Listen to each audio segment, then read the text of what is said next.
День за днем корреспонденты нашего канала следят за событиями в республике и за ее пределами. О самых главных из них и многом другом расскажем в ближайший час. Вы смотрите итоговую программу «Якутия. День за днем». Меня зовут Иван Лазаренко. И вот о чем мы поговорим сегодня. Лед тронулся. Идет активная фаза ледохода на реках республики. Сохраняется ли угроза подтопления и какие меры были предприняты в этом году, чтобы избежать катастрофических последствий? Нас топило под самую крышу. Мы остались без жилья, без всего абсолютно. Не только мы, а многие линчане.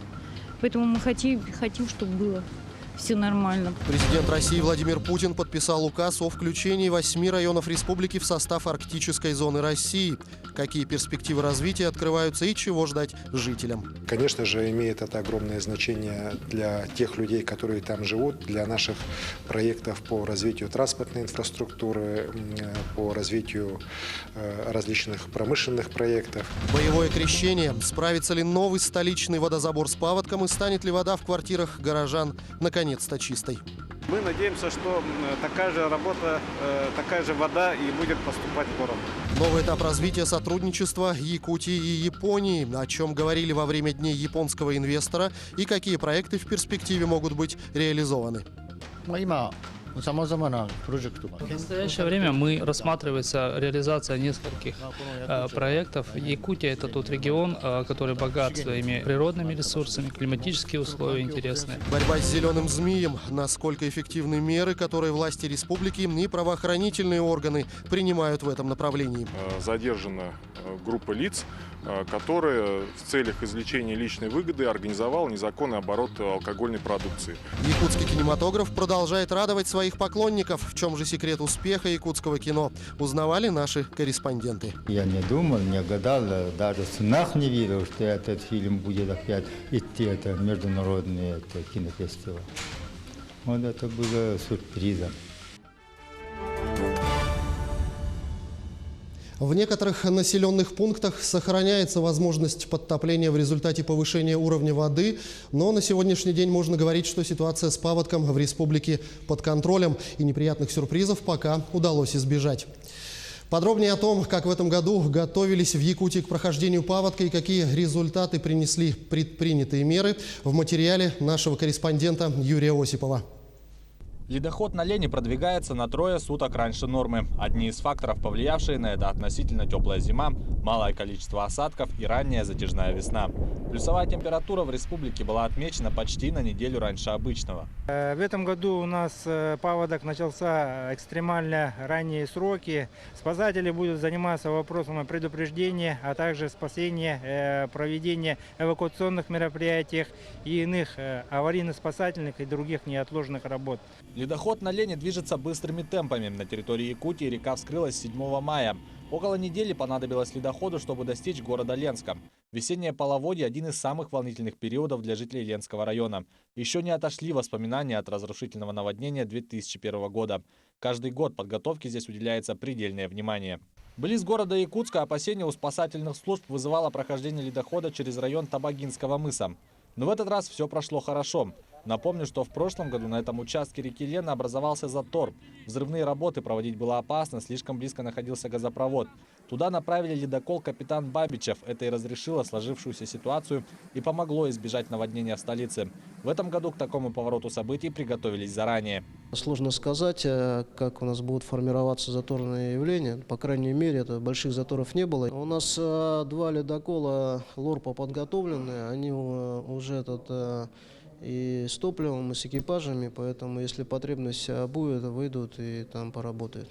Как правило, самая сложная паводковая обстановка прогнозируется на реке Колыма. Основные силы уже направлены туда. Вылетели 2 оперативные группы МЧС. В Верхнеколымском районе, как и каждую весну, затопило взлетно-посадочную полосу аэропорта Зырянки.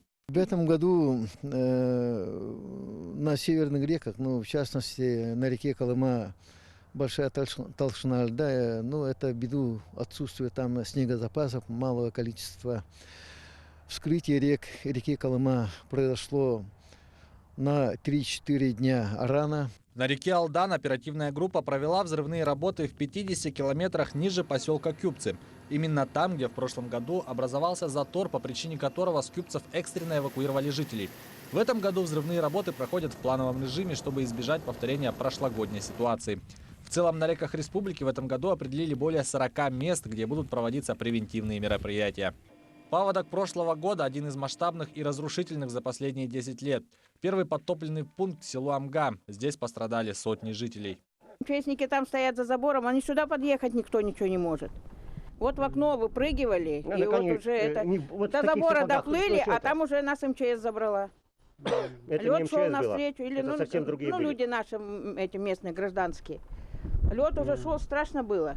В этом году уровни воды на реке Амге остались намного ниже критических. Ледоход благополучно прошел по территории Амгинского района. И сейчас ледовая обстановка на реке уже позволяет курсировать парому.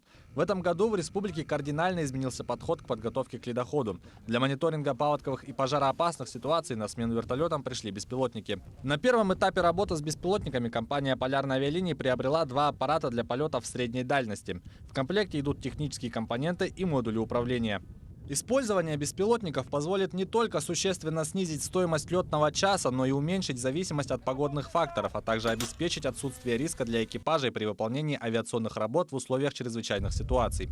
Беспилотники уже успешно были применены при исследовании ледовой обстановки на реке Лени, близ села Улаханан Хангаласского района и Графского берега. Сейчас после, скажем так, вот этого весеннего летнего периода, если аппараты все свои характеристики подтвердят, то мы, конечно, будем ставить вопрос о том, чтобы через наши авиакомпании закупать их уже в большем масштабе, для того, чтобы и в северных районах у нас такой аппарат был, и в западных, здесь, в центральной Якутии, потому что я считаю, что эти подходы, новые инновационные подходы, мы должны смело использовать. Паводок прошлого года заставил в корне изменить подход к подготовке. Напомним, своим первым указом Айсен Николаев дал поручение по ликвидации его последствий. Принятые решения по подготовке к нынешнему паводку положительно повлияли на прохождение ледохода в этом году. Юрий Осипов, Джилстан Иннокентьев, Владимир Павлов, Якутия. День за днем. Паводок в Якутске впервые испытает и новый водозабор. Этот объект чрезвычайно важен для горожан, так как старый водозабор не справлялся с объемом работ. Особенно это ощущалось во время паводка, когда вода в кранах становилась грязной и желтой. Насколько сегодня улучшилось качество воды и как сейчас производится ее очистка, узнаем в материале нашего корреспондента Ульяны Шагиной. Лучше флокулянт, потому что пока он придет, волна же гидравлическая бьет долго. Иннокентий Колесов 15-й год трудится на водозаборной станции. Если раньше вся система очистки воды была примитивна и многое делалось вручную, то со строительством нового водозабора работы прибавилось, признается он. Работа стала высокотехнологичной. Весь процесс, начиная от подъема воды и до удаления грязных примесей, контролируется диспетчером на этих экранах. Очень такой сложный технологический процесс, довольно-таки связанный с большим количеством приборов измерительных, автоматикой. Новый водозабор был запущен в Якутске осенью прошлого года и включает в себя водоприемный ковш, насосную станцию первого подъема и станцию химической очистки воды. Полностью поменялась и система очистки воды. Для сравнения, на старом водозаборе, построенном еще в 1972 году, воду очищали обычной хлоркой. Не было и системы фильтрации. Сегодня это многоступенчатый механический и химический процессы. В воду добавляются специальные реагенты, которые очищают воду. После этого вторым этапом вода проходит через скорые фильтры. Она состоит из гидроантрацита, это обычно активированный уголь, и кварцевого песка. Проходя через них, вода уже на выходе полностью соответствует гигиеническим нормам, указанной в Санпине. В целях повышения безопасности в новой технологии очистки воды вместо опасного хлора используется безопасный раствор гипохлорита натрия, вырабатываемый на электролизной станции из обычной поваренной соли. Те компании, которые продают очищенную, якобы очищенную воду, они полностью проводят там, полностью фильтрация происходит. И, естественно, в воде никаких полезных элементов не остается. Тем не менее, основная масса горожан все же предпочитает пить бутилированную воду. В период паводка заказов у таких компаний обычно заметно прибавляется. В этом же году с вводом нового водозабора ситуация немного поменялась. В сравнении с прошлым годом заказы упали, но незначительно. Ну, я в прошлый год тоже работал. Как бы разница все равно чувствуется на рынке. Многие горожане уже привыкли, что с началом паводкового сезона из кранов начинает течь желтая грязная жижа. В этом же году ситуация заметно улучшилась. Нормальная, хорошая вода. Вода чистая. В этом году впервые цветность воды после очистки варьируется от 7 до 15 градусов. Это во время паводка. В прошлом году показатели достигали 200. Сотрудники водозабора уверяют, что новая станция справится со своей работой, и цветность воды не превысит предельно допустимой концентрации в 20 градусов. Как показывают анализы, мы на сегодня при том ухудшении, которое наблюдается в реке, подается чистая вода. Мы надеемся, что такая же работа, такая же вода и будет поступать в город. Мы сейчас находимся в лаборатории водоканала, где во время паводка каждые 2 часа берется забор воды из реки Лена. Далее она здесь проходит целую систему проверки на цветность и на мутность. Забор воды у нас каждые 2 часа идет. В связи с тем, что вот построены новые очистные сооружения, все-таки чувствуется, что идет очистка, что вода, пока держимся, стараемся держаться. Существует еще одна проблема. Такой чистоты вода только на выходе из магистральных труб. Далее она проходит по квартальным и внутридомовым сетям. Если водоканал ежегодно проводит замену магистральных труб, то за состояние внутриквартальных ответственность лежит на администрации столицы, управляющих компаниях и на других поставщиках. Сегодня изношенность труб города достигает 80%. На их замену понадобится примерно 5 лет. И только после этого можно будет говорить об улучшении качества воды в столице. Ульяна Шагина, Семен Семенов, Якутия. День за днем. Тему паводка мы еще затронем в нашей программе. Сейчас прервемся на небольшую рекламу и вот о чем поговорим далее. Президент России Владимир Путин подписал долгожданный указ о включении 8 районов республики в арктическую зону страны. Дни японского инвесторов прошли в столице республики, о чем удалось договориться и какие проекты могут быть реализованы.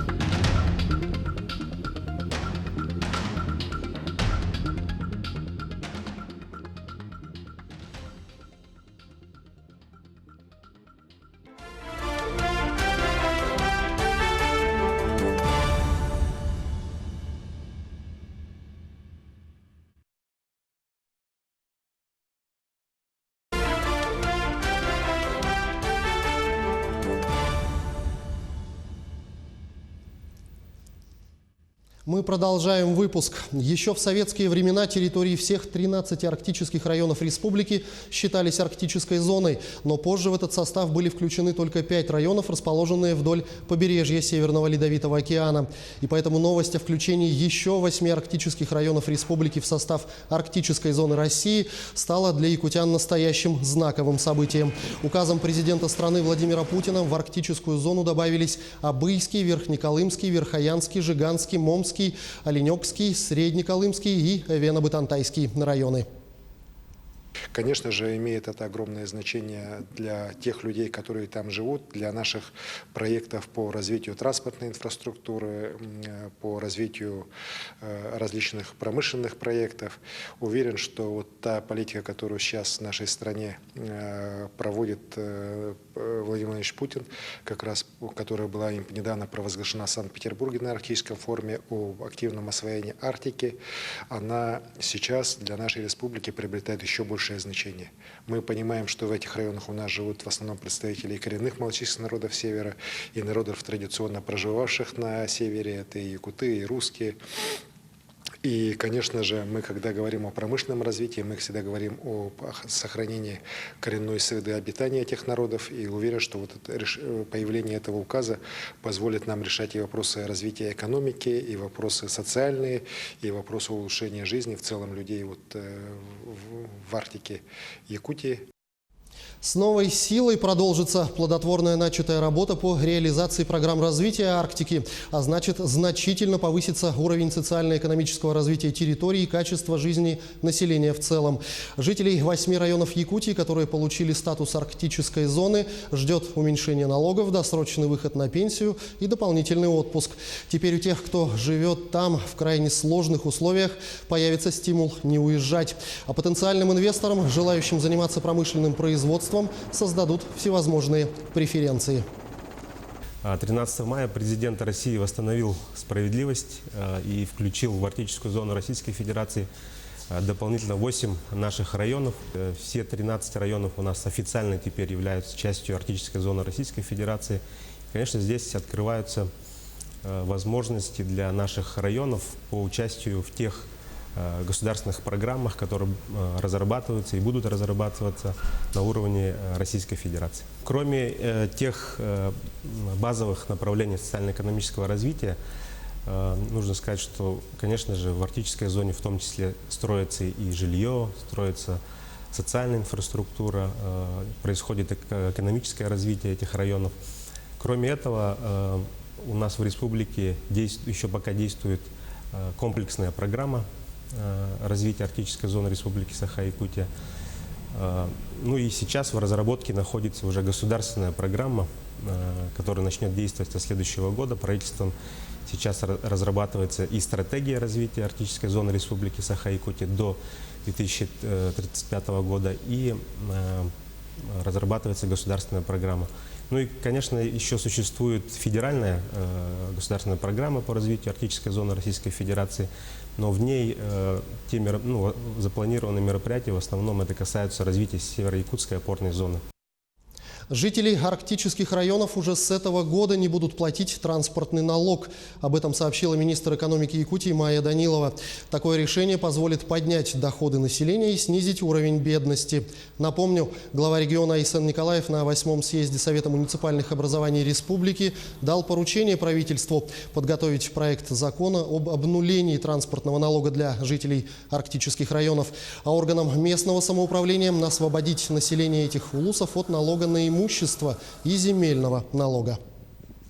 Что касается земельного налога, да, и там у нас получается налог на имущество. Да, налог на имущество – это вопрос в полномочиях органов местного самоуправления. Насколько нам известно, вот сегодня Абыйский район уже рассматривал у себя на своей сессии вот, освобождения. Потихоньку вот все районы должны будут принять такие решения. Дни японского инвестора прошли на этой неделе в столице республики. Взаимному сотрудничеству уделяется очень большое внимание с обеих сторон. Помимо уже успешно работающего тепличного комплекса, японские инвесторы интересуются еще рядом якутских проектов. В правительстве республики прошел инвестиционный саха-японский семинар. Предприниматели Якутии представили 5 проектов в сферах туризма, ювелирной промышленности, транспорта и жилищно-коммунальной сферы. Свежие овощи круглый год в самом холодном городе мира. Это не миф, а реальность, доказало российско-японское партнерство. В тепличном комплексе Сайюри в пригородном поселке Сырдак запустили вторую очередь проекта резидента Тассеры Кангаласы. Уже в этом году планируют собрать с теплиц до 395 тонн свежих огурцов, помидоров и салата. У нас автоматизирована система контроля микроклиматом, и благодаря ей у нас достигаются очень высокие показатели урожайности. За климатом в теплице следит компьютер, надо только за ней смотреть, контролировать. Первую очередь открыли еще в 2016 году. Тогда площадь комплекса составляла 1000 квадратных метров теплиц. Сегодня она увеличилась в 10 раз. В окончательном виде после ввода третьей очереди эта цифра достигнет 20 тысяч квадратов. При выходе на проектную мощность тепличный комплекс обеспечит потребность населения города и близлежащие районы в огурцах на 25%, томатов на 10% и зелени до 4%. Он должен быть закончен в ближайшие 1,5 года примерно. Но мы сейчас завершаем как раз финансовую модель. И очень надеемся, что наши японские коллеги продолжат сотрудничество, в том числе финансирование третьей очереди теплиц. А дальнейшему сотрудничеству, вероятнее всего, быть. В правительстве республики прошел Саха-Японский инвестиционный семинар. Помимо уже реализующихся проектов, на нем представили еще 5. В таких сферах, как туризм, транспорт, ювелирная отрасль и жилищно-коммунальное хозяйство. Один из самых необычных и, что немаловажно, несырьевых источников пополнения бюджета республики – уникальный туристический проект «Покорители холода». Искать самую низкую температуру на Земле. Как вы знаете, Якутия имеет как раз такие районы, где можно наблюдать самые низкие температуры. Мы знаем о Верхоянске, мы знаем о Мейконе, но это всего лишь 2 населенных пункта в Якутии, где замерялись температуры. Тогда как потенциально можно найти температуру на площади около 1 миллиона квадратных километров. Старт проекту уже дали еще весной, символично, на фестивале холода в Верхоянске. Сами же поиски пройдут в самый пик зимы в январе. Предлагается командам-участникам приехать в Якутию в самое холодное время и в течение 2 самых холодных недель поймать самую низкую температуру на Земле. Та команда, которая поймает самую низкую температуру на Земле, она получит титул покорителя холода, там, скажем, 2020 года, 2021 и так далее. Каждый год желающих покорить полюс холода становится больше. Люди готовы платить за острые ощущения и эксклюзив. А производители сделать свой вклад в проект, который сулит неоспоримое преимущество перед конкурентами. Бренд проверено в Якутии, знак качества. Те фирмы, которые производят эту продукцию, они заинтересованы в том, чтобы они получили дополнительную рекламу, что эта техника испробована на живых экспериментах, на живых людях, в реальных условиях низких температур. И так как это мероприятие будет освещаться мировыми СМИ, то есть они получат прекрасную возможность для рекламы своей продукции на мировых каналах. Холод привлекает и японских инвесторов. Это одна из общих черт Якутии и Хоккайдо, отметили на Саха-Японском семинаре. В настоящее время рассматривается реализация нескольких проектов. Якутия – это тот регион, который богат своими природными ресурсами, климатические условия интересные. Поэтому в дальнейшем будут самые различные сферы, в которых, я думаю, что есть точки соприкосновения. Примером может служить это обработки мусора. Сейчас в настоящее время несколько проектов рассматривается, и мы надеемся, что это сотрудничество будет расширяться. Есть уже ряд сфер, по которым планируют продолжение сотрудничества. Об этом сказали в руководстве региона. Это могут быть проекты в IT-индустрии. И, конечно же, мы будем расширять и наши проекты, и отношения в сфере агропромышленного комплекса. Мы не будем ограничиваться только теплицей. Есть ряд перспективных направлений в области развития сельского хозяйства, которые мы можем совместно реализовать. Тепличный комплекс «Саюри», уникальный ветропарк в арктическом Тиксе, испытательный полигон в Тасер-Кангаласы. Это всего лишь малая часть проектов, которые можно реализовать в Якутии. Проектов, которые выведут республику на мировой уровень. Саргалана Захарова, Дмитрий Тымыров, Семен Семенов, Челустан Иннокентьев. Якутия. День за днем. Прирельсовый нефтебазовый комплекс заработал в селе Павловск Мегино-Кангаласского района. Накануне состоялась торжественная церемония открытия комплекса. Команду о запуске дал глава республики Айсен Николаев. В чем же уникальность важного объекта, об этом узнаем в репортаже Анастасии Кобузевой. Запуск разрешаю.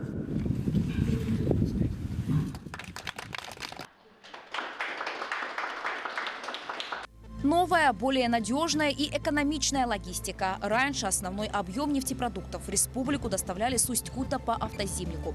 Теперь же круглогодично по железной дороге топливо будут доставлять в село Павловск, где базируется новый прирельсовый нефтебазовый комплекс. А уже оттуда распределять в заречные и центральные районы Якутии. Я считаю, что это большой шаг в укреплении жизнеустойчивости десятков населенных пунктов нашей республики. В среднем на переработку и перевозку нефтепродуктов, я считаю, что должно экономиться до 300 миллионов рублей в год.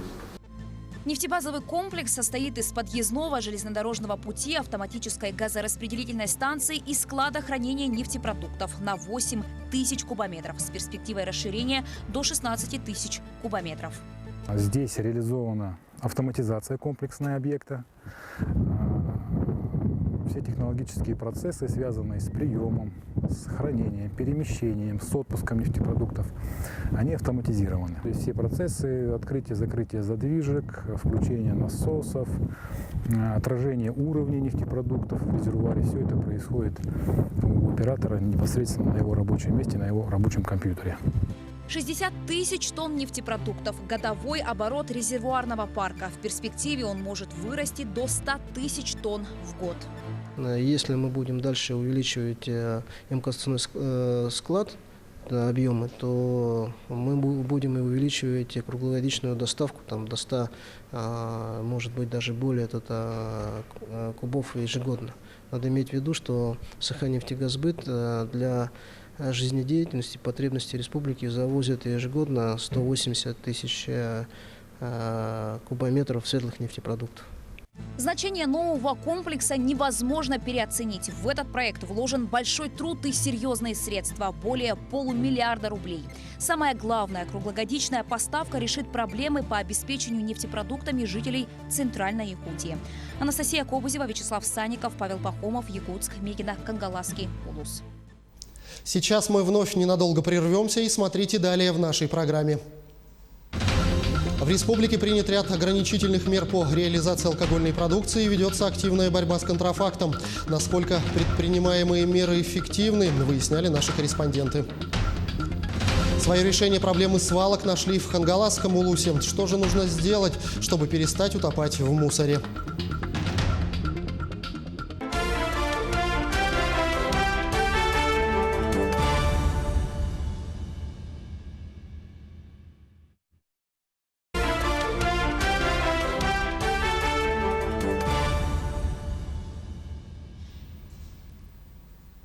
Мы продолжаем. Это программа «Якутия. День за днем». Полет как вынужденная мера. Жителей отдаленных населенных пунктов Ленского района до райцентра добраться авиатранспортом могут только в межсезонье, когда на Лене ледостав или ледоход, потому что это единственный транспортный путь, связующий с Ленском. Весенний сезон авиарейсов на Витим вместе с авиаперевозчиком открыла Анна Кожевникова. Погода облачная, но для многоцелевого двухмоторного Л-410 такие облака не помеха. Не помеха для него и грунтовая взлетно-посадочная полоса. Именно поэтому такой тип авиамашины выбран для рейса Ленск-Витим, который последние несколько лет носит временный сезонный характер. Весной 1 месяц и осенью 2 месяца. В течение 2 месяцев выполняются полеты, субсидированные на самолетах Л-410, Пилатус или на вертолетах. Все зависит от того, какой тип авиакомпания выставит. На таких самолетах Л-410 добираются витимцы в межсезонье. Время полета 50 минут, что в 4 раза быстрее наземного транспорта. Однако популярностью авиаперевозки у витимцев не пользуются. Такие авиаперевозки выполняются регулярно весной и осенью, когда добраться по единственному пути рекой не представляется возможным. Это период ледостава и, наоборот, ледохода на реке Лена. Почему же витимцы не желают добираться авиатранспортом? Может быть, дело в цене, предположили мы и отправились в авиакассы. На весенний период по маршруту Ленск-Витим открывается продажа по стоимости тарифа 4865 рублей. Это, в общем, удобно для жителей Витима. Спросом пользуются жители Витима, которые обращаются в нашу больницу Ленскую, также командировочные.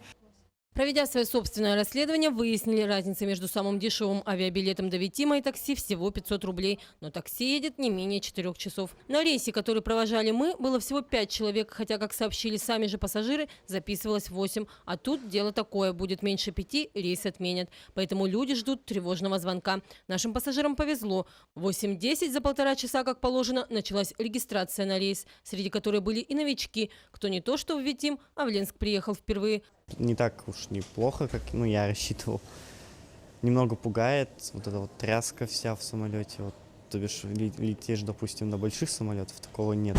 А вот на маленьких вот страшно, но при этом прикольно. Не могу сказать, что прям плохо. Вместе с пассажирами мы отправились в самолет оценить достоинство авиаперевозки или найти причины, почему же люди отказываются летать. Самолет, производящий перевозку Ленск-Витим, маленький, но вполне комфортабельный. Даже расстояние между сиденьями в этом небольшом самолете просторнее, чем в Ан-24, а кабина пилота ограждена небольшой перегородкой, что позволяет наблюдать за действиями экипажа. Пилоты опытные, не первый год управляют такой машиной. Да, уже около 5 лет. Именно на Л-410. Уже более 4000 часов налетал. А мы продолжили выяснять, почему же люди отдают предпочтение не авиаперевозкам. Обзвонили службы такси и выяснили, как много пассажиров у них за неделю в межсезонье. Тоже небольшой поток. Получается, что витимцы в принципе неохотно ездят в райцентр. Впрочем, объяснение этому все же есть. Ведь попасть в Ленск в основном им необходимо по 3 причинам: в больницу, в госучреждение для оформления документации или улететь в восточном направлении на Якутск.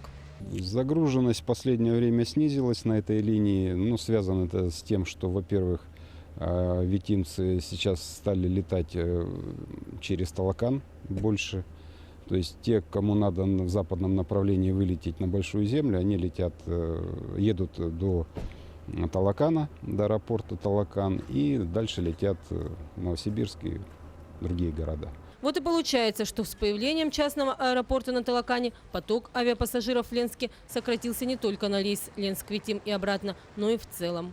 Ведь теперь улететь на Большую Землю витимцы могут, преодолев всего 97 километров вместо 211, также и пеледуются эталонцы. Потому даже субсидированные перевозки не привлекают жителей этих отдаленных населенных пунктов. Анна Кожевникова, Виталий Андреев, Ленск.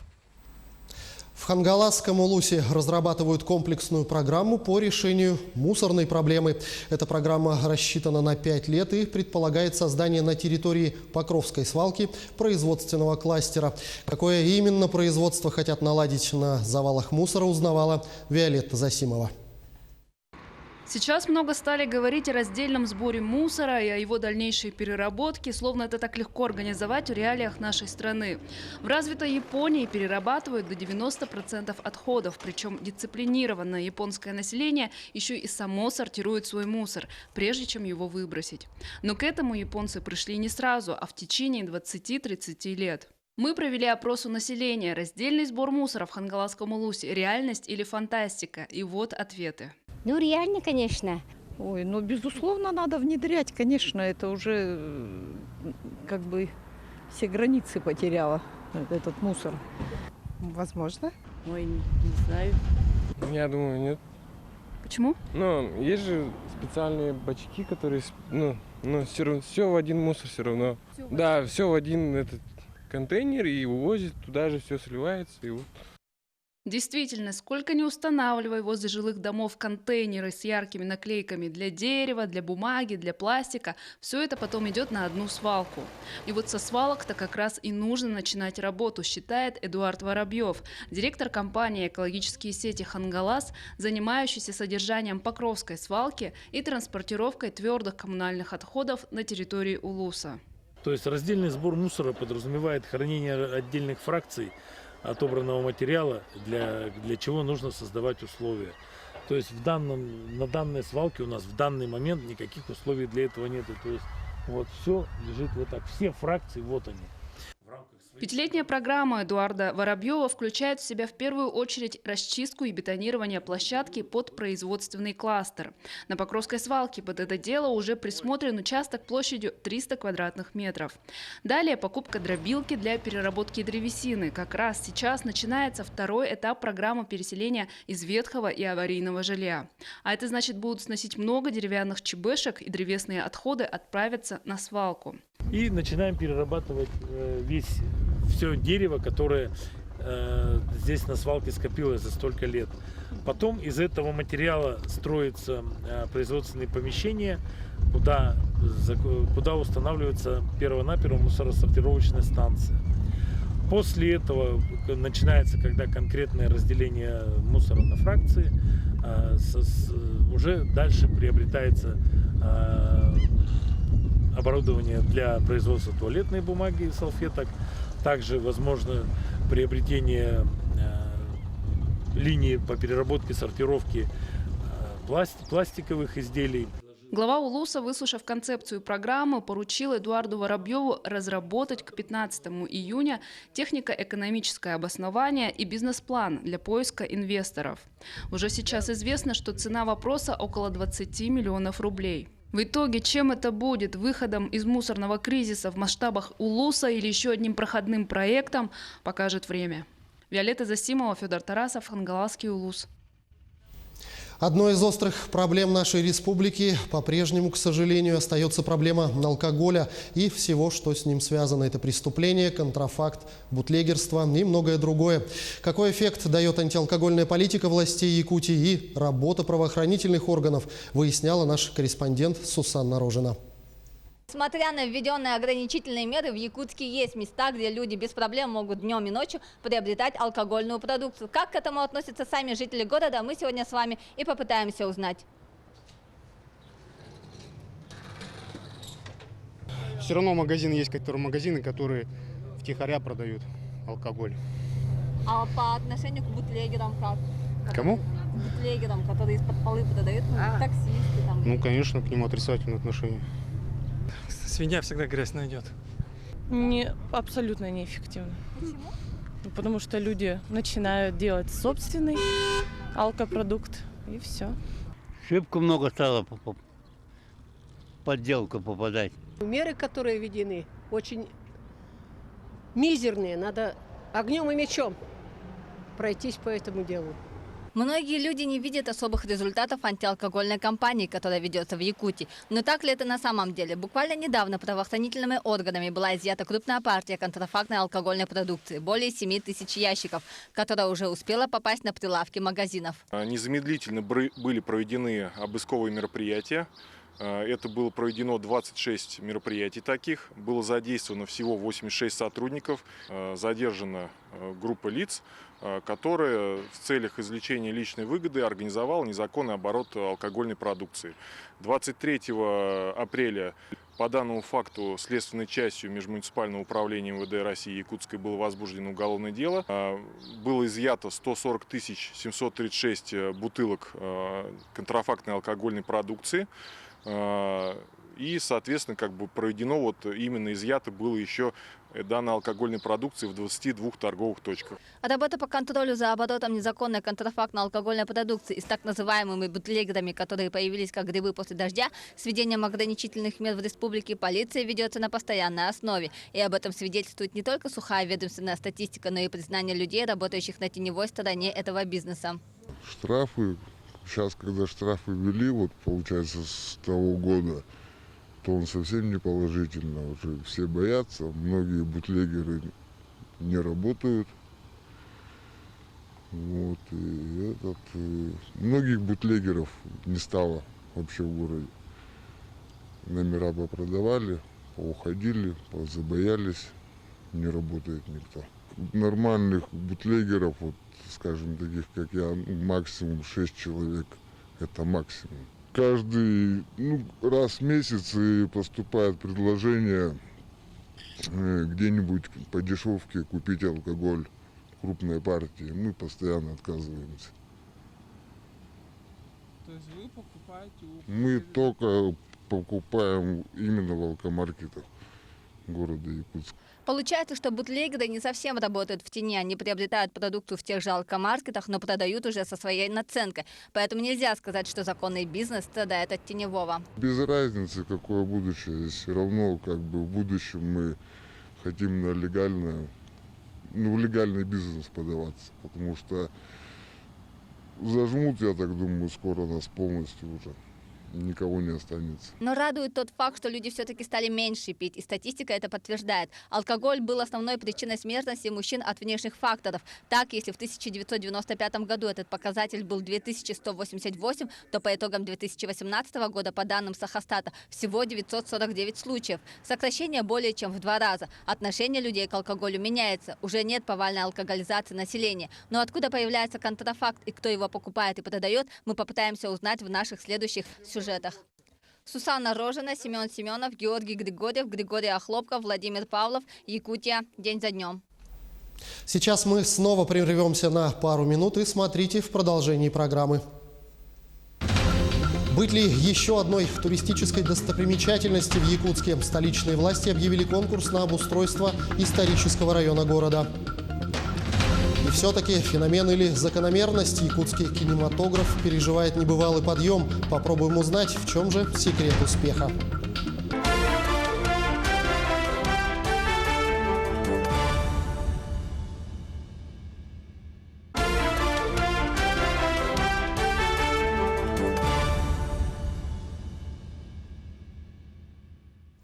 Мы продолжаем.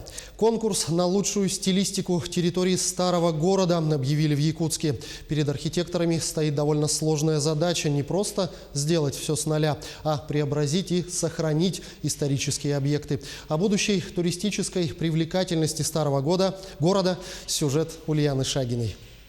Сегодня Залог – самый непривлекательный район столицы. Непроходимая грязь, полуразрушенные дома и полное отсутствие благоустройства. Жители района только и ждут приятных изменений. Залог – единственное место в столице, где сегодня можно сделать историческую зону. Если объект начнет реализовываться, это будет большой шаг в сохранении исторического облика столицы. Надо сохранить вот эти исторические памятники, дома. Вы живете в доме без благоустройства, да? Без благоустройства, частный сектор. Воду сами таскаете? Да, сами таскаем. Ага. Условия как? Условия как жилья? Дом как? Дом старый. А вы знаете историю вообще этого дома? Я не знаю. Сказали, что это раньше конюшня был. Объектами культурного наследия здесь являются только 2 дома из 39, построенных в 18-19 веках. Остальные встанут в реестр только после того, как найдутся инвесторы, готовые восстанавливать объекты за свой счет. Если сейчас, скажем, этот дом будет объектом культурного наследия, то здесь уже инвестору станет работать намного сложнее и труднее, потому что здесь может тогда будет работать компания, только имеющая допуск к реставрационным работам. А это удорожание этих работ уже в десятки раз сразу. Территория комплекса поделена на 5 зон. Каждая зона обойдется инвестору примерно в 150 миллионов рублей. То есть потенциальный инвестор должен будет за свой счет не только выкупить объекты у собственников, но и отреставрировать их, соблюдая общую целостность проекта. Старый Залог должен быть именно старым, то есть это мы хотим максимально восстановить те дома, которые есть, по принципу на своем месте, из тех же материалов, то есть он должен сохраниться таким, как он есть. Но что-то будет дополнено новоделами, то есть те здания, которые уже утрачены в городе Якутске, мы предлагаем, чтобы сегодняшние инвесторы, то есть государственных денег мы не привлекаем сейчас никаким образом, мы говорим о том, что все за счет инвестиций. Также сегодня ведутся переговоры с собственниками зданий. Уже проведена инвентаризация по каждому участку. Ориентировочно определена стоимость каждого из них. Цены будут зависеть от разных факторов. Жители сами все должны быть едины, должны договориться, да. Если кто предложит меньшую стоимость по этим зонам, да, тот и будет начать освоение в первую очередь. Итоги архитектурного конкурса станут известны уже в июле. И уже в этом году инвесторы смогут приступить к освоению территорий. Ульяна Шагина, Семен Семенов, Якутск. С успехами якутского кинематографа сегодня знакомы любители кино и за пределами нашей страны. Так что это, феномен или все-таки закономерность, упорный труд и заслуженный успех? Об этом в материале Дмитрия Тымырова. Якутская киноиндустрия стремительно набирает обороты. Если раньше их смотрели только местные жители, то сейчас их показывают уже далеко за пределами республики и страны. Теперь почти каждый якутский фильм оправдывает свой бюджет и собирает в кинотеатрах многомиллионные сборы. Это заставляет отечественных и зарубежных кинопроизводителей планировать свой прокат под якутские премьеры. Если вы помните, это Туйма фильм выпустил Константин Барашков, режиссер. Его первый был фильм, это фильм «Кот». И мы его показывали в октябре месяце 2005 года. И пришлось нам сдвинуть 2 фильма. Из-за того, что «Кот» мы решили поставить 4 сеансами. Сейчас в республике якутские фильмы бьют кассовые сборы, опережая отечественные кинопродукты. В этом году очередной рекорд установила кинокартина «Агент Мамба». Всего в якутском прокате он собрал 15,5 миллионов рублей. До этого рекорд установил фильм «Керел» в 2017 году. Его сборы составили 11 миллионов рублей. Якутская сказка фэнтези «Бейберекен» собрал 6 миллионов рублей в прокате. А фильм, который вышел недавно на якутский прокат, «Надо мною солнце не садится», собрал за первую неделю 4,5 миллиона рублей. Но, как говорят эксперты, это еще не предел. Как отмечает руководитель Якутской республиканской киносети, кассовые сборы увеличиваются за счет расширения сети кинотеатров в районах республики. Рост идет за счет увеличения киносетей. То есть чем больше охват киносетей, тем больше народу ходит в кино. Вот. А на самом деле это еще не потолок, потому что вот в этом году фильм «Мстители», голливудский блокбастер, он собрал в Якутии около 22 миллионов. То есть люди готовы идти в кино, но идти именно на качественное кино. Феномен якутского кино – это не на пустом месте, не случайно, не вдруг. Это опыт, накопленный многими деятелями кино на протяжении многих лет, повлияло очень многое. Да, и то, что у нас обучались артисты, то есть у нас очень сильная актерская школа театральная. У нас в советское время многие наши артисты играли в советском кинематографе, да, во многих фильмах. Потом это и открытие государственной кинокомпании в 90-е годы. Якутский кинобум пришелся на начало 2000-х. Тогда молодые кинорежиссеры начали устремлять свой взор на выпуск кассовых фильмов. Когда пошли первые фильмы, и уже когда наши молодые режиссеры начали уже действительно устремлять взгляд на кассу, и вот тогда начался бум. Тогда еще Толя Сергеев показал, как снимать ужастики фильмом «Тропа смерти». И он первый из режиссеров, который показал, как делать потом постпродакшн, как потом пиарить этот фильм, как устраивать презентации, премьеры. И вот тогда снимали кино все, кому не лень. Фильм «Тропа смерти», который вышел на экраны столичных кинотеатров в 2006 году, стал первым в стране фильмом в жанре же хоррор и первым якутским кассовым фильмом. Он тогда собрал в прокате внутри республики около 1 миллиона 700 тысяч рублей. При бюджете фильма всего 20 тысяч долларов. Тогда это стоило 660 тысяч. Эксперты кино считают, что якутский кинобум сегодня достаточно молодое явление. За 25 лет, грубо говоря, вот то, что накопилось, вот сейчас вот выстреливает, да? И мне кажется, это закономерно достаточно. Ну, естественно, это само собой не происходило. Это на самом деле, конечно, желание самых кинематографистов быть замеченными и так далее. То есть шла работа параллельно. Фестивальное якутское кино тоже относительно молодое явление. Наши кинематографисты и раньше принимали участие, но реально конкурировать с кинокартинами из других стран стали в последние годы. Это говорит о том, что качество и подход к съемке кинофильмов у наших кинорежиссеров выросло в профессиональном плане. Я помню, вот первая картина, это вот Мишу Лукачевского картина, Сергея Потапова. Уже тогда были вот предпосылки к тому, что мы когда-нибудь дойдем до крупных фестивалей. Ну и потом я хочу сказать, что профессионализм растет. Есть уже такое крепкое сообщество киношников, как мы себя называем, да, много профессионалов в этой среде, которые уже выдают такой продукт, который уже, скажем так, вот конкурентоспособный, причем уже давно, да? И действительно, конкурентоспособность якутских фильмов наших кинорежиссеров заставляет завидовать маститых профессионалов этой отрасли. Фильмы, которые снимаются здесь, в Якутии, пользуются большим спросом на многих престижных кинофестивалях. Фильм «Надо мною солнце не садится» на Московском международном кинофестивале получил сразу 2 приза от Нетпак и от зрителей за искренность и внутренний юмор. Кинокритики назвали фильм чистой добротой в 2 часах хронометража. Хвалили за динамичный сюжет и объемные характеры главных персонажей. В свою очередь, один из главных актеров фильма, Степан Петров, был удивлен, что фильм был отмечен на фестивале. Я не думал, не гадал, даже в снах не верил, что этот фильм будет опять идти, это международный кинофестиваль. Вот это было сюрпризом.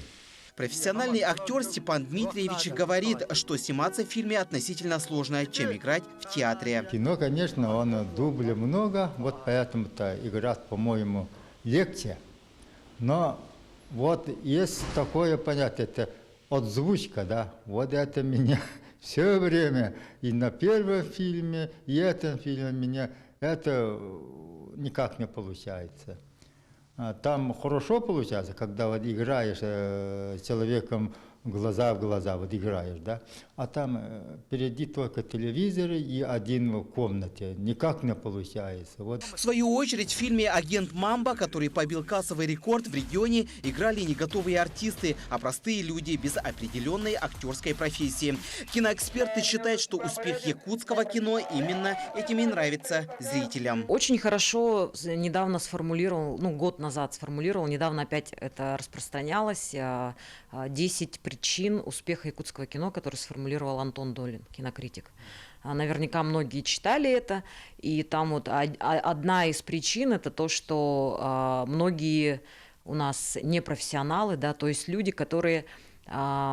Все-таки человек, который имеет высшее образование, он всегда действует по каким-то канонам, рамкам там, принятым. А когда человек не совсем знает все, то есть он более свободен в творчестве, мне так кажется, и как-то в самовыражении. Также одним из успехов якутского кино эксперты считают, что наши кинорежиссеры снимают свое кино, не подражая кому-то или чему-то, исходя из своего опыта, истории, традиций и культуры своего народа. Это и притягивает зрителя. Я почему-то думаю, что сейчас происходит перезагрузка вообще зрителей в мире.